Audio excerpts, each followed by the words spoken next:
नमस्कार, स्वागत है आपका बिहार समाचार में। बिहार वालों के लिए बड़ी घोषणाएं हो गई है, साथ ही शराबबंदी कानून खत्म होने वाला है। अब तक की बड़ी खबर आ चुकी है, बीजेपी ने भी घोषणा कर दी। तो वहीं बिहार वालों के लिए नीतीश कुमार जी ने कई योजनाओं की शुरुआत की, साथ ही सरकारी नौकरियों की बौछार सी आ गई है बिहार में। आज की प्रमुख खबरों पर बात करेंगे। इससे पहले आपसे एक छोटी सी अनुरोध है, कृपया वीडियो को एक प्यारा सा लाइक अवश्य कर दीजिएगा।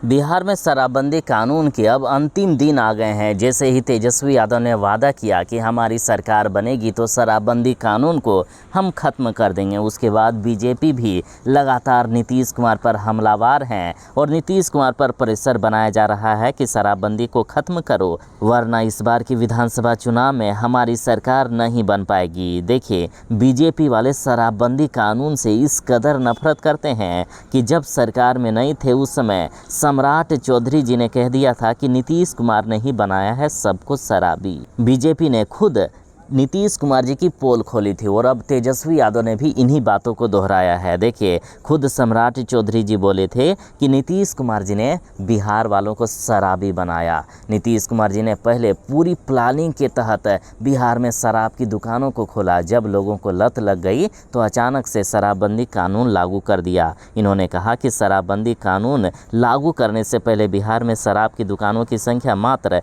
987 थी, लेकिन नीतीश कुमार जी ने इसे बढ़ाकर 11,000 कर दिए, यानी गली गली में शराब की दुकानों को खोल दिया गया। जब लोग शराब पीने के आदी हो गए, लत लग गई, तो नीतीश कुमार जी ने शराबबंदी कानून लागू कर दिया। और आज हालात ये है कि बिहार में नीतीश कुमार की पार्टी को प्रत्येक वर्ष 10,000 करोड़ रुपए का फायदा हो रहा है। खुद सम्राट चौधरी बोले थे कि नीतीश कुमार की पार्टी जदयू शराब माफियाओं से पैसा वसूलने का काम करती है। नीतीश कुमार की पार्टी जदयू बिहार में शराब माफियाओं को छूट दिए हुए हैं और इसके लिए इनकी पार्टी को कमीशन मिलता है।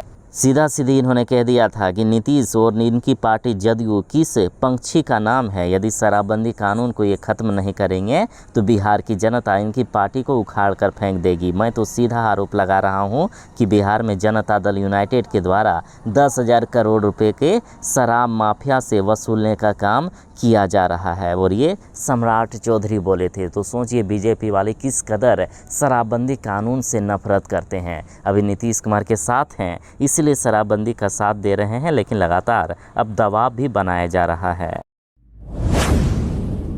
जो सरकारी नौकरी की तलाश कर रहे हैं उनके लिए है बड़ी खुशखबरी। बिहार एसएससी में बम्पर बहाली निकल गई है। देखिए, ऑफिस अटेंडेंट यानी कार्यालय परिचारी के कुल 3727 पदों पर निकली है बम्पर बहाली। जो 10वीं पास हैं इसके लिए आवेदन कर सकते हैं, यानी बड़ी खबर है। 10वीं पास के लिए एसएससी में बम्पर बहाली निकल चुकी है। टोटल 3727 पदों पर बम्पर बहाली निकली है और इन पदों के लिए ऑनलाइन आवेदन की प्रक्रिया 25 अगस्त 2025 से शुरू होगी और लास्ट डेट आवेदन करने का 26 सितंबर 2025 तक रखा गया है। योग्यता तो हमने आपको बता ही दी कि 10वीं पास मांगा गया है। उम्र सीमा की बात करें तो न्यूनतम आयु 18 वर्ष मांगी गई है और अधिकतम आयु 37 से लेकर 40 वर्ष तक हो सकती है। बाकी SC ST कैंडिडेट के लिए 42 साल मैक्सिमम एज लिमिट रखा गया है।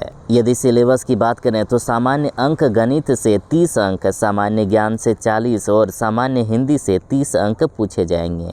अब रही बात कि इसके लिए आवेदन कैसे करोगे, तो आवेदन करने के लिए ऑफिशियल वेबसाइट bssc.bihar.gov.in पर जाना होगा। अब ये लीजिए, जो सरकारी नौकरी की तलाश कर रहे थे उनकी तलाश पूरी होने वाली है। SSC GD कांस्टेबल के 50,000 से भी ज़्यादा पदों पर बम्पर बहाली निकल रही है। देखिए, बड़ी खबर है, 50,000 से ज़्यादा पदों पर ऑनलाइन आवेदन मांगा जा रहा है। देखिए, SSC कांस्टेबल GD के 53,690 पदों पर निकाल दी गई है बम्पर बहाली और इसके लिए 5 सितंबर 2025 से लेकर आवेदन प्रक्रिया शुरू की जाएगी, जो 10 अक्टूबर 2025 तक आवेदन करने का लास्ट डेट रखा जाएगा। आवेदन शुल्क की बात करें तो जनरल, OBC या EWS वालों को 100 रुपये लगेगा। बाकी किसी भी कैटेगरी वालों को 1 रुपया भी आवेदन शुल्क नहीं देना होगा।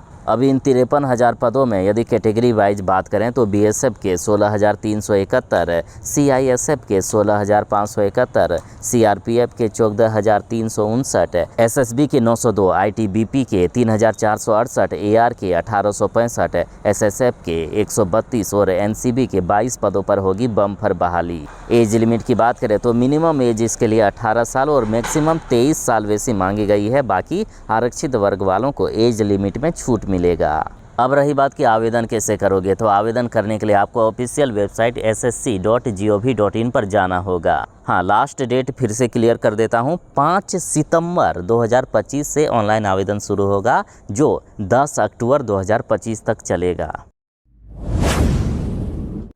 यदि तेजस्वी यादव बिहार के मुख्यमंत्री बनेंगे तो बिहार की महिलाओं को हर महीने 2500 रुपये करके दिया जाएगा। और अब बिहार में माई बहन मान योजना का प्रचार प्रसार शुरू हो गया है। हर एक ज़िले में प्रचार प्रसार हो रहा है। महिलाओं से फॉर्म भरवाए जा रहे हैं। खबर आई थी कि जहानाबाद में महिलाओं से फॉर्म भरवाए गए। माई बहन मान योजना के तहत हर एक महीने 2500 रुपये देने का वादा किए महागठबंधन वालों ने। और अब बांका जिले से खबर आ रही है कि राजद महिला जिलाध्यक्ष कंचन कुमारी लगातार माई बहन मान योजना का प्रचार प्रसार कर लोगों को जानकारी दे रहे हैं। लोगों को कहा जा रहा है कि इस फॉर्म को भरिए, जैसे ही फॉर्म को भरोगे और तेजस्वी यादव को वोट दोगे आपको हर महीने 2500 रुपये मिलेंगे। साथ ही 200 यूनिट बिजली फ्री मिलेगा। पेंशन की राशि बढ़ाकर 1500 रुपये कर दिया जाएगा। इसे तमाम प्रकार की जानकारियां दी जा रही है। और बिहार की जनता भी इस बार तेजस्वी यादव से इस कदर प्यार कर रही है कि ऐसा लग रहा है कि तेजस्वी यादव ही मुख्यमंत्री बनेंगे। मीडिया चैनलों के द्वारा भी लगातार जो सर्वे किए जा रहे हैं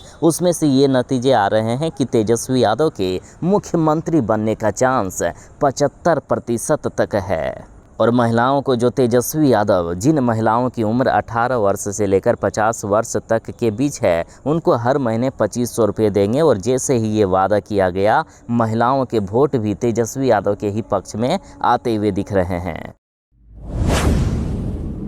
बिहार में आशा कार्यकर्ताओं के लिए बड़ी खुशखबरी है। पहले इनका वेतन बढ़ाया गया, चाहे आशा कार्यकर्ता हो या ममता कार्यकर्ता, दोनों का वेतन बढ़ा दिया गया है। साथ ही अब इनको नौकरी भी दी जाएगी। बिहार में नीतीश कुमार जी ने घोषणा कर दी है कि 29,000 आशा कार्यकर्ताओं की हम बहाली करेंगे। बता दें कि नीतीश सरकार ने आशा कार्यकर्ताओं का मानदेय अब 1,000 रुपया से बढ़ाकर 3,000 रुपया प्रति माह कर दिया है। यानी इनका मानदेय 3 गुना बढ़ा दिया गया। तो वहीं ममता कार्यकर्ताओं को प्रति प्रसव अब 300 रुपये की जगह 600 रुपये का सम्मान राशि दी जाएगी। साथ ही नीतीश कुमार जी ने ये भी घोषणा की है कि जीविका है तरक्की की राह, अब घर घर में होगा रोजगार। जीविका निधि साख सरकारी संघ में 653 पदों पर होगी बम्पर बहाली। जो सरकारी नौकरी के साथ साथ देश की सेवा करना चाहते हैं उनके लिए है सुनहरा मौका। देखिए, 10वीं पास वालों के लिए बम्पर बहाली निकाली गई है। इंडियन नेवी में बम्पर भर्ती निकल चुकी है। देखिए, Indian navy tradesman skilled recruitment 2025 यानी इंडियन नेवी में सिविलियन भर्ती के 1266 पदों पर निकाल दी गई है बम्पर भर्ती। और इन पदों के लिए 12 अगस्त 2025 से ऑनलाइन आवेदन प्रक्रिया शुरू हो चुकी है। 2 सितंबर 2025 तक आवेदन करने का लास्ट डेट रखा गया है। इन 1266 पदों में से अलग अलग विभाग में अलग अलग पद मांगे गए हैं, जैसे एक्जिलरी के 49, सिविल वर्क के 17, इलेक्ट्रिकल के 172, इलेक्ट्रॉनिक्स के 50, उसी तरह हीट इंजन के 121, मैकेनिकल के 144 अलग अलग पदों पर अलग अलग वैकेंसी निकाली गई है। आप पूरा ऑफिशियल वेबसाइट पर जाकर नोटिफिकेशन डाउनलोड करके चेक कर लीजिएगा। क्वालिफिकेशन की बात करें तो 12वीं पास मांगा गया है। एज लिमिट 18 साल मिनिमम और मैक्सिमम 25 साल मांगी गई है। हालांकि आरक्षित वर्ग वालों को एज लिमिट में छूट मिलेगा। अब रही बात कि आवेदन कैसे करोगे, तो आवेदन करने के लिए आपको ऑफिशियल वेबसाइट joinindiannavy.gov.in पर जाना होगा। बिहार में जिनको वृद्धा पेंशन या अन्य पेंशन की राशि मिलती है उनके लिए बड़ी खुशखबरी है। पेंशन की राशि फिर से खाते में भेज दी गई है। सरकार ने 10 अगस्त को ही पेंशन की राशि भेज दी है। लगभग लोगों के खाते में ये राशि पहुंच गई है। साथ ही सरकार ने कहा है कि 10 से लेकर 11 तारीख के हर महीने में आपको पैसे 1100 रुपये करके मिल जाएंगे। तो वहीं दिव्यांगजनों से वादा किया है नीतीश कुमार जी ने कि पेंशन की राशि और भी बढ़ाई जाएगी। दिव्यांगजनों को मिलने वाला पेंशन 1500 रुपये प्रत्येक महीने किया जा सकता है। फिलहाल मुख्यमंत्री नीतीश कुमार जी ने कहा है कि चाहे वृद्धा पेंशन की राशि हो, विधवा पेंशन हो या दिव्यांगों को मिलने वाला पेंशन, इन सभी के खाते में पैसे भेज दिए गए हैं। 1,12,00,000 रुपये भेजे गए हैं खाते में। हर एक को 1100 रुपये मिल चुके हैं। नीतीश कुमार जी ने वादा किया है कि चुनाव के बाद जब फिर से हमारी सरकार बनेगी तो पेंशन की राशि को और भी ज़्यादा बढ़ाया जाएगा। यदि सबसे मुश्किल वाली काम हो कि कौन से डॉक्यूमेंट में सुधार करना सबसे मुश्किल वाला काम होता है, तो आप यही कहोगे कि ज़मीन से संबंधित, हाँ, ज़मीन से संबंधित कोई भी काम करवाना हो, आपको तरह तरह के ऑफिसों के चक्कर काटने पड़ते थे। लेकिन अब ज़रा तारीख नोट करके रख लीजिएगा, 16 अगस्त से लेकर 20 सितंबर तक आपके घर खुद आएंगे राजस्व विभाग के कर्मी और आपके ज़मीन संबंधित सारे कार्य को कर जाएंगे।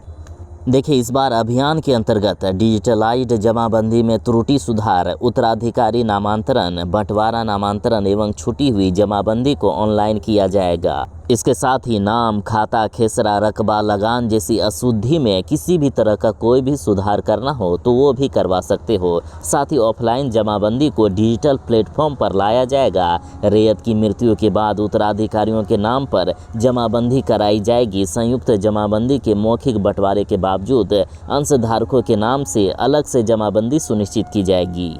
16 अगस्त से लेकर 15 सितंबर 2025 तक घर घर पहुंचेगी राजस्व विभाग के कर्मी। आप जो भी करेक्शन करवाना चाहते हो, जो भी सुधार करवाना चाहते हो, करवा सकते हो।